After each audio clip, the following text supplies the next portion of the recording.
Shalom Chavrim, I'm Stephen Benoon. You guys are watching Israeli News Live. Put a little comment in there. I hope everybody's got their seatbelt on. We're about to go for a ride. This is a very serious topic here tonight.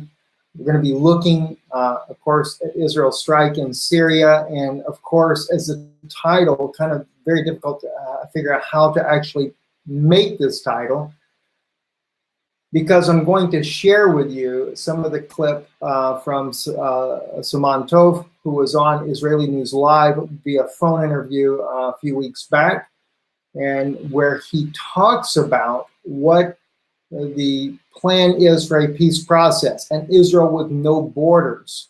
And it's very obvious what's happening right now, that the latest strikes in Israel is part of this plan. And I think it's very important for the listeners to know tonight that this goes beyond just the state of Israel. There is a lot bigger players involved in this. We are going to also be playing a little bit of Sergei Lavrov, the foreign minister of Russia, his interview with Stephen on Hard Talk, BBC's Hard Talk program. We got the unedited version of this, and it is circulating on Twitter. Vanessa Beeley posted this up here so we could see it. I don't think she was the original one to post it, but very interesting, some of the things that are stated there. It really helps to understand facts a lot better. So, you know, I really think this is something that's going to be a blessing to all of you guys tonight. I want to take my time and really share these things with you. If you've got any friends that want to join, let them know we're live right now. Of course, this will air on YouTube. It just automatically uploads afterwards. If it's a blessing to you, definitely give it a thumbs up as we go along here. And let's just get right into it. And also, my wife said that some people were commenting as far as wanting to be able to support the work that we do here. They're new. They didn't know how to do that. It is very easy. Just go to IsraeliNewsLive.org. You can donate there.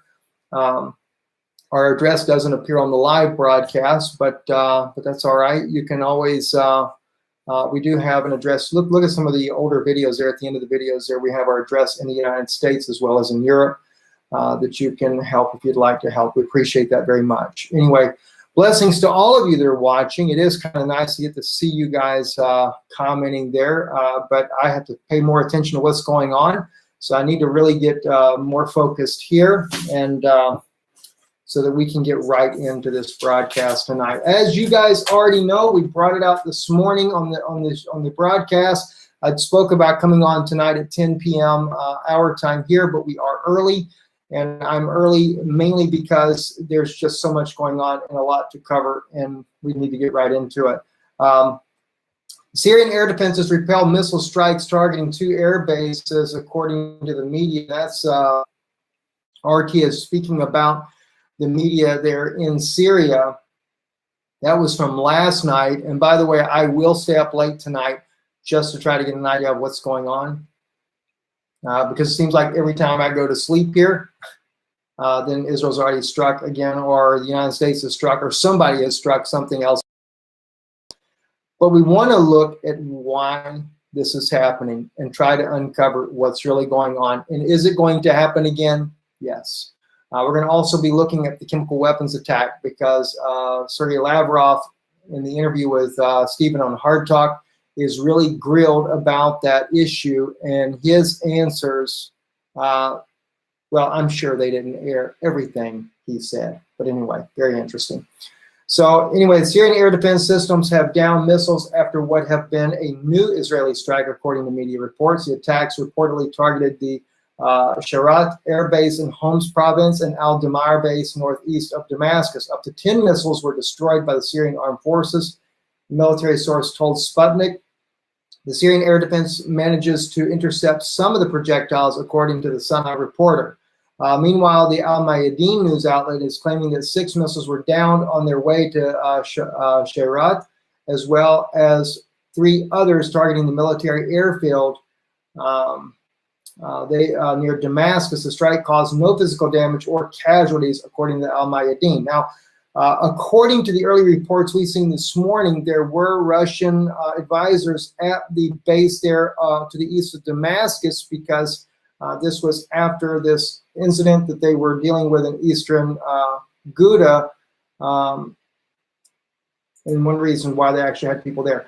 Yahoo News is reporting that Russia cannot limit Israel's actions in Syria. That's according to Mr. Lieberman. And there's a lot of concern, but I think it's important to look at something here that the defense minister of Israel actually states here, because he also shows the close relationship between Israel and that of Russia, unlike some people that go around saying that, oh, Russia's the big bad boogeyman and they're the ones that are going to blow Israel up and those type things there. But it says here that Israel will not accept limitations on its actions in Syria from Russia or any other country. Defense Minister Avigdor Lieberman said Monday, a week after a raid attributed to the Jewish state. We will maintain a total freedom of action. We will not accept any limitation when it comes to the defense of our security interests, Lieberman said in a video interview with a Walla News site in response to a question on Russian criticism of the recent strike. But we do not want, as he says here, to provoke the Russians. We have an open line of communication at the level of senior officers. The Russians understand us and the fact that for years we have managed to avoid friction with them in Syria. Lieberman again accused Israel's main enemy, Iran, of seeking entrench itself militarily in neighboring Syria and threaten his country. Now, here's where the issues are all coming right down. From an outset, I would probably say I understand Israel's actions. But let me say that with caution. You have to know what's really going on to get a better idea of the bigger picture here. And that's what I'm going to share with you tonight. We need to know what's really going on. And the interview with Simon Tov that we had, who is an Israeli born. He was born in Israel. Simon Tov is probably about 65 years old. He is a believer. He's actually, became a Christian later in life. Very independent. I don't think he is of any organization, but he's a good friend. And Simon Tov really tells it like it is. One of the things he shared with us when we were on the broadcast last, he said, I believe that Netanyahu is God's man. And he didn't, as he brought it out, I'm not going to put words in his mouth, but like he said, it may not be for the good, but he said he's the man that will cause all the evil to come upon Israel. And he said that's the only way to drive Israel to her knees.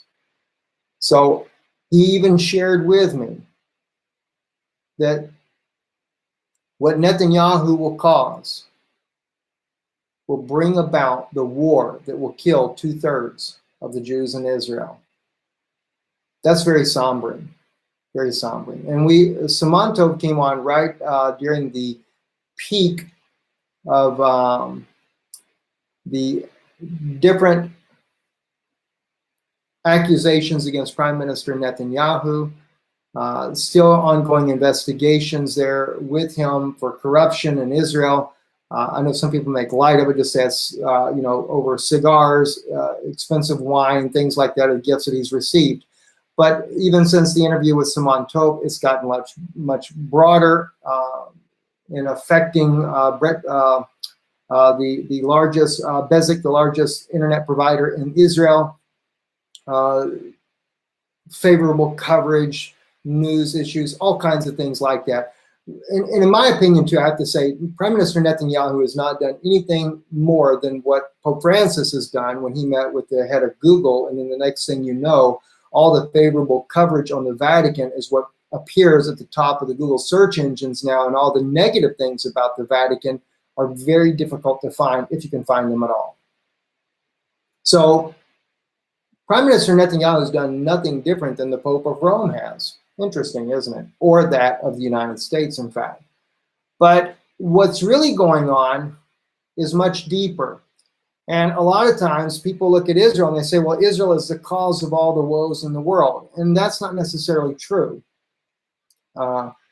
The Jewish people have returned home to their homeland for the purpose of recognizing their Messiah, to see their Messiah. I do believe that.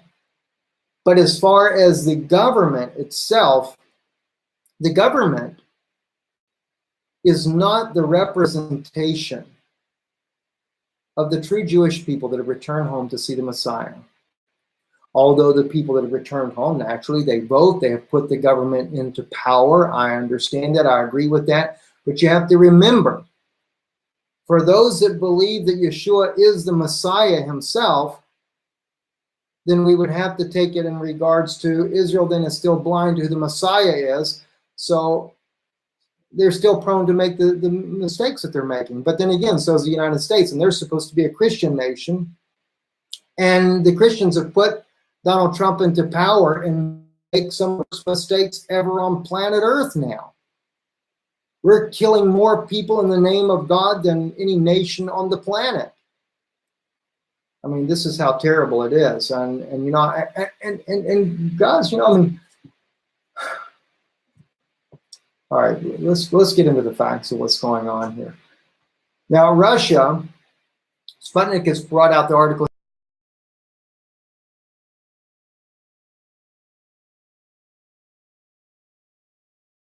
There's a possibility that Russia is going to give the Syrian government the S-300 missile defense shield. They have not done it as of yet. Russia operates the S-300 and S-400 inside of Syria. And as long as Russia has had control of that, Israel has been able to fly unimpeded because of the close relationship that Russia has with Israel. That doesn't mean that Iran wouldn't retaliate when Israel is making the strikes, and Iran has promised that they will retaliate. Their head of their defense department has said that they are going to retaliate against Israel at their time and at their choosing. Well, it seems to me that this regional plan is definitely underway. This is exactly what they needed to do. All right, this is exactly what they have to do. Israel's part in this regional plan, I believe, is to provoke Iran into a battle. President Trump has said he's going to leave Syria once again. Anytime President Trump says he's going to leave Syria or he believes that Assad should stay in power, that should send up red flags to anybody and everybody. It's just not going to happen. That should tell you that what President Trump is doing is he is pandering to the evangelical community that has put him into power. And, you know, and granted, listen to me, I'm not against the people that did.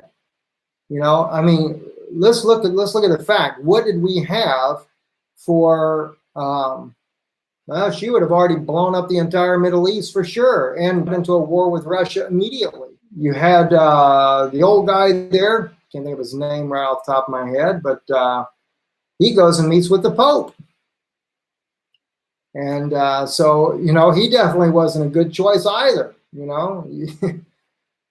Then you had Donald Trump.